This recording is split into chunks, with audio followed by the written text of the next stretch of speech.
Lakad ako doon ko, hanggang doon sa dulo. Yun. Doon banda. Layo yan.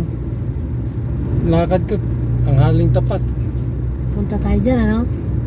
Dati. Nagpamassage pa to sa gwardiya. Binigyan ko yung gwardiya. Kaya bawal na. Bawal na ngayon. Sabi ni pastor, gagalit na nga daw yung mga tao dito. Yun ang iningatan nila doon yung dam. Yung pasabugin, ano?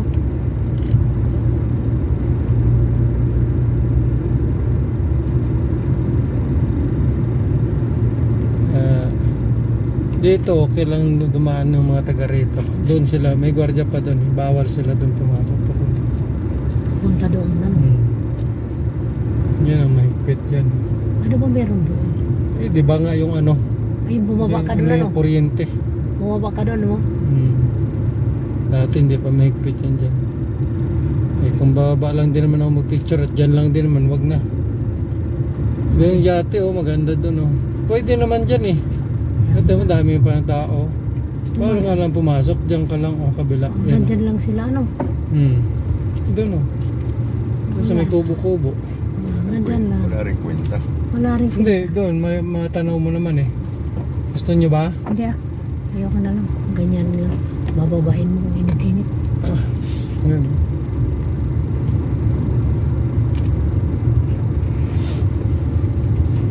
Maganda kung makababae. Noon, pasyal-pasyal ka talaga. Wala rin kwenta. Hindi, diyan ka lang. Bawal ka doon sa kabilang wall. Bawal doon pumunta. Ayun, nandun na yung ano. Pwede mag-CR. Ayan, nandun yung ano. Tara. Ano? Ayoko. Mainit. Walang ano yun.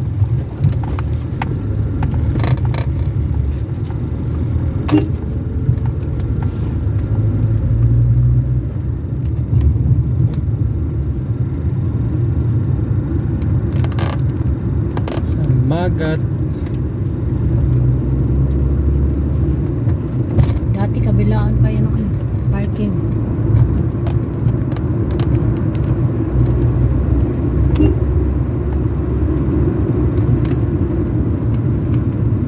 Dati nagbabayad tayo. Dito palang bayad dati niyan. May bayad dyan sa loob ng ano. Naalala ko. Bayad tayo nun. Bayad tayo nun. Doon. Doon. Wala dyan. Doon. Doon sa may gwardiya na may bayad yan. Sa gitna. Pasok. Yung gate nila kanina. May bayad nga. At least, tao nakakapasok.